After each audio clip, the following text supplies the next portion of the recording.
আমার বাড়ির সবাই বলে আমি নাকি বেস্ট আলুর দম বানাতে পারি, তো আজকে সেটাই তোমাদের সাথে শেয়ার করব। আলুর দমের জন্য যা যা কাটার লাগে সব কিছু কেটে নিয়েছি, আর মিক্সিতে একটু পেঁয়াজ, টমেটো আর লঙ্কা বেটে রেখে দিয়েছি।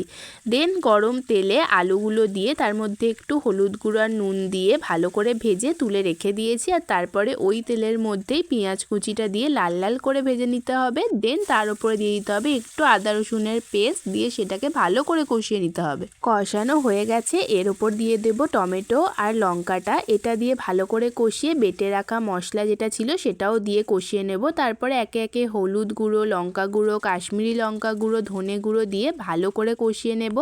মশলাগুলো থেকে তেল ছেড়ে দিলেই ভেজে রাখা আলুগুলো দিয়ে কষিয়ে দেব। আর দেন তার উপরে দিয়ে দেবো পরিমাণ মতো নুন, আর তারপরেই জল ঢেলে চাপা দিয়ে রেখে দেবো। আর তারপরে নামানোর আগে একটু গরম মশলা আর ধনেপাতা ছড়িয়ে দিলেই ব্যাস আলুর দম রেডি। খুব সুন্দর হয়েছিল, তোমরাও ট্রাই করতে পারো।